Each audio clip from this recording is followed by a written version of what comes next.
Hello friends, आपका स्वागत है आपके अपने यूट्यूब चैनल दी दवाई एक्सपर्ट में। दोस्तों, एक प्रश्न जो सभी के दिमाग में घूमता रहता है कि खांसी तो खांसी है, लेकिन खांसी के लिए सिरप अलग अलग यूज किए क्यों जाते हैं। आखिर ड्राई कफ के लिए कफ सिरप कौन सा यूज करें या वेट कफ के लिए कौन सा यूज करें। इस प्रकार के कई प्रश्न आए दिन हमारे दिमाग में आते रहते हैं। तो आइए जानते हैं कि कफ सिरप में क्या डिफरेंस होता है और हमें कौन सा कफ सिरप किस कंडीशन में यूज करना चाहिए। तो दोस्तों, बिना किसी देरी के शुरू करते हैं आज का ये वीडियो।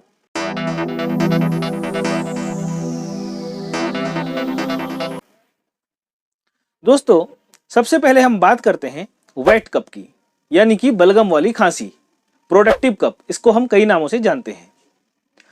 जैसे मेरे पास एक कफ सिरप रखा है मैकबेरी XT।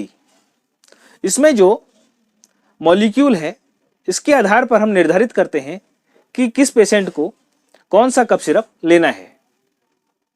इसमें जो मॉलिक्यूल है टर्ब्यूटालिन, एम्ब्रोक्सोल और गाओफिनासिन, ये मैकबेरी XT नाम से मेरे पास उपलब्ध है। टर्ब्यूटालिन जो कि एक ब्रोंकोडायलेटर का काम करता है, जिसका मतलब यह है कि हमारे जो श्वसन तंत्र में, हमारे जो रेस्पिरेटरी ट्रैक्ट में जो मसल्स हैं, उनको ये रिलैक्स करता है और जो हमें ब्रीदिंग में समस्या हो रही है बलगम की वजह से, उसमें ये आराम देता है। तो सीधी सी बात है, इसीलिए यह प्रोडक्टिव कफ में यूज होता है, क्योंकि ये स्पूटम को पतला करने का भी काम करता है और हमारी जो मसल्स बलगम की वजह से, स्पूटम की वजह से ब्लॉक हो गई है, उसको ये खोलता है और हमको सांस लेने में आराम मिलता है मसल को रिलैक्स करने की वजह से। दूसरा मॉलिक्यूल इसमें दोस्तों है एम्ब्रोक्सोल। एम्ब्रोक्सोल जो कि एक ब्रोंकोडायलेटर का काम करता है और एक एक्सपेक्टोरेंट का काम भी करता है। एक्सपेक्टोरेंट का मतलब यह है कि जो स्पूटम जमा हुआ है उसको ये पतला करके बाहर को एक्सपेल करता है। तो इसलिए इसका यूज हम वेट कफ में करते हैं। तीसरा मॉलिक्यूल इसमें गाओफिनासिन है। ये भी एक एक्सपेक्टोरेंट का ही काम करता है, जो कि चिपके हुए स्पूटम को पतला करके बाहर करता है। दोस्तों, आपने कई बार LS करके भी, जैसे मैकबेरी XT है, ये तो एक LS नाम से भी दवाई आती है, उसमें लिवोसाल्ब्यूटामोल होता है। वो कई ब्रांड नेम से आपको मिल सकता है।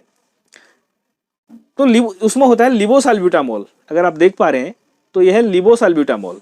लिवोसाल्ब्यूटामोल का यूज भी ब्रोंकोडायलेटर का ही होता है। तो इस प्रकार के जो भी कफ सिरप हैं, जिसमें ये जो अभी मैंने मॉलिक्यूल्स आपको बताए, टर्ब्यूटालिन, एम्ब्रोक्सोल, गाओफिनासिन या लिवोसाल्ब्यूटामोल, इनका यूज जनरली एस्थमेटिक पेशेंट में या ऐसे पेशेंट में जो COPD वाले पेशेंट हैं, जैसे जिसको बोलते हैं क्रोनिक ऑब्स्ट्रक्टिव पल्मोनरी डिजीजेस, तो उन पेशेंट्स में इनका यूज किया जाता है। या जनरली किसी पेशेंट को अगर बहुत ज्यादा बलगम जमा हो गया है तो तब भी इनका यूज किया जाता है। ये प्रिपरेशन हमारे पास सिरप्स में भी उपलब्ध होती हैं और टैबलेट में भी उपलब्ध होती हैं। तो ये तो रही बात दोस्तों वेट कफ की। तो दोस्तों, ये तो हमने देखा अभी कि वेट कफ में हम इनका यूज करते हैं और किन कंडीशन में करते हैं। जनरली इनका यूज स्मोकर्स के द्वारा भी किया जाता है, क्योंकि धूम्रपान जो करने वाले लोग होते हैं, वो जो स्मोक करते हैं, वो धुआं स्पूटम के साथ मिक्सअप हो जाता है और एकदम टाइटली हमारे रेस्पिरेटरी ट्रैक्ट में चिपक जाता है। तो ये वेट कफ वाली जो एक्सपेक्टोरेंट दवाइयाँ हैं, जो अभी मैंने आपको टर्ब्यूटालिन, एम्ब्रोक्सोल, गाओफिनासिन, मेंथॉल, अमोनियम क्लोराइड और ये जो लिवोसाल्ब्यूटामोल, जो भी ये मेडिसिन मैंने आपको बताई, इनका यूज स्मोकर्स के द्वारा भी जनरली किया जाता है, क्योंकि ये इनको एकदम से आराम देते हैं, क्योंकि जो स्टिकी स्पूटम है वो एकदम से एक्सपेल कर देते हैं। इसके बाद हम दोस्तों बात करते हैं कि ड्राई कफ में कौन सी मेडिसिन हमें यूज करनी चाहिए। जनरली दोस्तों, मेरे पास एक दवा है ग्रीन लिंक्टस। इस दवा में जो पहला मॉलिक्यूल आप देख पा रहे हैं दोस्तों, डेक्सोमेथोर्पेन, दोस्तों सामान्य रूप से सबसे प्राइमरीली ड्राई कफ में यूज होने वाली एक सामान्य दवा है। इसका प्रयोग जैसे साइनस के कारण जो खांसी होती है उसमें यूज कर सकते हैं, या कॉमन कोल्ड या एलर्जिक कफ अगर हो जाता है तो इसका यूज डेक्सोमेथोर्पेन का ही यूज उसमें किया जाता है। इसमें डेक्सोमेथोर्पेन के साथ में वही CPM, क्लोरफेनायरामिन मैलेट, ये मॉलिक्यूल भी होता है। इसका यूज है एंटी एलर्जिक, जिसको हम नॉर्मली CPM भी बोलते हैं, यह एंटी एलर्जिक का काम करता है। यदि हमको डस्ट एलर्जी है या वेदर एलर्जी है, इस वजह से खांसी हो रही है, तो CPM का यूज किया जाता है। इसी में गॉफिनासिन और अमोनियम क्लोराइड भी है, जो कि दोनों दवाइयां एक्सपेक्टोरेंट का काम करती हैं।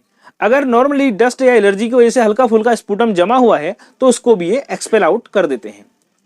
तो हमने वेट और ड्राई कफ दोनों की कुछ विशेष दवाइयां देखी, जिससे हम इस कंक्लूजन पर पहुंचते हैं कि एम्ब्रोक्सोल, गाफिनासिन, टेर्ब्यूटालिन या लिबोसाल्ब्यूटामोल या अमोनियम क्लोराइड वाली जो भी मेडिसिन है उनका यूज हम वेट कफ में करते हैं, और डेक्सोमिथोर्पेन और CPM वाली क्लोरफेनायरामिन मैलेट वाली जो दवाइयां हैं इनका यूज हम ड्राई कफ में करते हैं। दोस्तों, आई होप कि आपको ये जानकारी अच्छी लगी होगी। तो कफ सिरप के संबंध में जो भी आपके डाउट्स थे वो आपके क्लियर हुए होंगे। यदि आपको कभी खांसी वगैरह होती है, इस प्रकार की समस्या आती है, तो आप अपने डॉक्टर से संपर्क जरूर करें। उनके प्रिस्क्रिप्शन के अकॉर्डिंग ही आप मेडिसिन का चयन करें। तो दोस्तों, चैनल पर अगर आप नए हैं तो प्लीज आप चैनल को लाइक, शेयर एंड सब्सक्राइब करें, और इस प्रकार की जानकारी को सबसे पहले प्राप्त करने के लिए बेल आइकन को प्रेस करें और उसको सेलेक्ट ऑल पर सेट कर दें। दोस्तों, वीडियो में बने रहने के लिए आपका बहुत बहुत धन्यवाद।